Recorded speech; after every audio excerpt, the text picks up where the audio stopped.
Hello मित्रों, नमस्कार। मेरी कहानी उन लोगों के लिए है जो कठिन परिस्थिति में गुजर रहे हैं, जो कठिन समय से गुजर रहे हैं। एक आदमी जो हाई स्कूल की शिक्षा भी पूरी नहीं कर पाया, वह इतने गरीब परिवार से था कि खर्चा चलाने के लिए उन्होंने अपनी किशोर अवस्था में ही नाश्ते की रेहड़ी लगाने से लेकर पेट्रोल पंप पर तेल भरने का कार्य भी करना पड़ा। ऐसे लड़के ने जब एक वर्त के तौर पर दुनिया को अलविदा कहा तो उनकी संपत्ति का मूल्य 62,000 करोड़ रुपए से भी ज्यादा था। अगर आप अब भी इस शख्सियत को नहीं पहचान पाए हैं तो हम बात कर रहे हैं धीरूभाई अंबानी की। एक ऐसा सफल चेहरा जिसके हर एक गरीब को उम्मीद दी कि सफल होने के लिए पैसा नहीं, नियत चाहिए। सफलता उन्हीं को मिलती है जो उनके लिए जोखिम उठाते हैं। धीरूभाई ने बार बार साबित किया है कि जोखिम लेना व्यवसाय का नहीं, आगे बढ़ने का मंत्र है। शुरुआती जीवन 28 दिसंबर 1932 को गुजरात के जूनागढ़ में एक छोटे से गांव चोरवाड़ में धीरज लाल हीरालाल अंबानी का जन्म हुआ। पिता गोवर्धन भाई अंबानी एक शिक्षक थे, माता जमुनाबेन एक सामान्य गृहिणी थी। धीरूभाई के 4 भाई बहन थे। इतने बड़े परिवार का लालन पालन करना अध्यापक गोवर्धन भाई के लिए सरल काम नहीं था। एक समय ऐसा आया कि आर्थिक परेशानियों की वजह से धीरूभाई को पढ़ाई बीच में ही छोड़नी पड़ी। उनकी स्कूली शिक्षा भी अधूरी रह गई थी। पिता की मदद करने के लिए धीरूभाई ने छोटे मोटे काम करने शुरू कर दिए। व्यावसायिक सफर की शुरुआत। एक उदाहरण की हर एक सफलता के पीछे ढेरों असफलताएं छुपी होती हैं। धीरूभाई अंबानी पर एकदम सटीक खरी उतरती हैं। पढ़ाई छोड़ने के बाद पहले पल धीरूभाई ने फल और नाश्ता बेचने का कार्य शुरू किया, लेकिन कुछ खास फायदा नहीं हुआ। उन्होंने दिमाग लगाया कि गांव के नजदीक स्थित धार्मिक पर्यटक स्थल गिरनार में पकौड़े बेचने का काम शुरू कर दिया। यह काम पूरी तरह आने वाले पर्यटकों पर निर्भर था, जो साल के कुछ समय से अच्छा चलता था, बाकी समय उसमें कोई खास लाभ नहीं होता था। धीरूभाई ने इस काम को भी कुछ समय बाद बंद कर दिया। बिजनेस में मिली 2 पहली असफलताओं के बाद उनके पिता ने उन्हें नौकरी करने की सलाह दी। धीरूभाई के बड़े भाई रमणीक भाई उन दिनों यमन में नौकरी किया करते थे। उनकी मदद से धीरूभाई को जब यमन जाने का मौका मिला, वहां उन्होंने सेल कंपनी के पेट्रोल पंप पर नौकरी की शुरुआत की। महज 2 साल में ही योग्यता की वजह से प्रबंधक के पद पर पहुंच गए।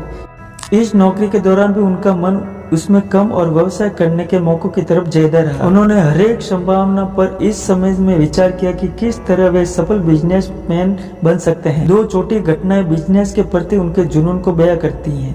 यह घटनाएं उन समय की हैं जब वे सेल कंपनी में अपनी सेवाएं दे रहे थे। जहां वे काम करते थे वहां काम करने वाला कर्मियों को चाय महज 25 पैसे में मिलती थी, लेकिन धीरूभाई पास ही एक बड़े होटल में चाय पीने जाते थे, जहां चाय पीने के लिए 1 रुपये चुकाना पड़ता था। उनसे जब इसका कारण पूछा गया तो उन्होंने बताया कि उसे बड़े होटल में बड़े बड़े व्यापारी चाय पीने आते हैं और बिजनेस के बारे में बात करते हैं। उन्हें ही सुनने के लिए जाता हूं ताकि व्यापार की बारीकियों को समझ सकूं। धीरूभाई ने अपने ही तरीके से बिजनेस मैनेजमेंट की शिक्षा ली, जिन्होंने आगे चलकर वाइटन और हार्डन ने पारंपरिक तरीके से डिग्री लेने वाले को नौकरी पर रखा। इसी तरह दूसरी घटना उनकी पार की नजर और अवसर ढूंढने की क्षमता को और इशारा करती है। हुआ यूं कि उन दिनों में यमन में चांदी के सिक्कों का प्रचलन था। धीरूभाई को एहसास हुआ कि इन सिक्कों की चांदी का मूल्य सिक्कों के मूल्य से ज्यादा, और उन्होंने लंदन की एक कंपनी को इन सिक्कों को गलाकर आपूर्ति करनी शुरू कर दी। यमन की सरकार को जब तक इस बात का पता चलता वे मोटा मुनाफा कमा चुके थे। ये दोनों घटनाएं इशारा कर रही थी धीरूभाई अंबानी के पास एक सफल बिजनेसमैन बनने के सारे गुण हैं। यमन में धीरूभाई का समय बीत रहा था कि वहां आजादी के लिए लड़ाई शुरू हो गई।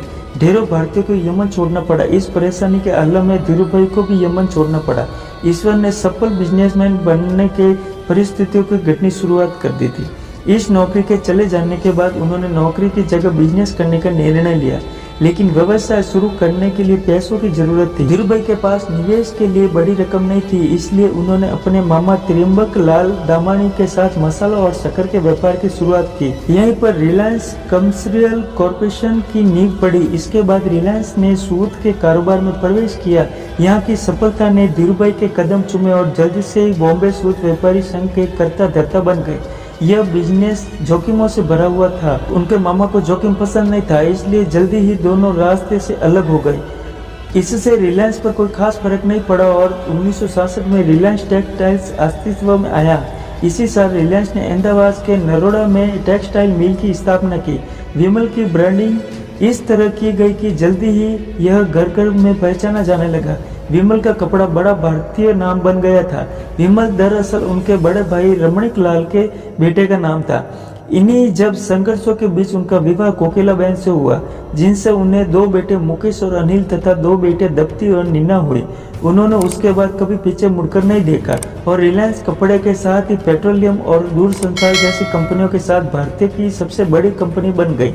इन सब के बीच धीरूभाई अंबानी पर सरकार की नीतियों को प्रभावित करने और नीतियों की कमियों के लाभ कमाने के आरोप भी लगते रहे। उनके नुस्ली वाडिया के बीच होने वाले बिजनेस घमासान पर भी बहुत कुछ लिखा गया। उनके जीवन में प्रेरित एक फिल्म गुरु भी बनाई गई, जिसमें अभिषेक बच्चन ने उनकी भूमिका का निर्वहन किया। लगातार बढ़ते बिजनेस के साथ उनका स्वास्थ्य खराब हुआ और 6 जुलाई 2002 को उनकी मृत्यु हो गई। मृत्यु के बाद काम को बड़े बेटे मुकेश अंबानी ने संभाला। इसी के साथ आज की स्टोरी सफल इंसान की कहानी समाप्त हुई। कल मिलते हैं नए टॉपिक के साथ, तब तक के लिए जय श्री राम। हमारे YouTube चैनल MS बाबा माइथोलॉजी सब्सक्राइब कीजिए, लाइक कीजिए, कमेंट कीजिए, शेयर कीजिए। धन्यवाद। जय श्री राम।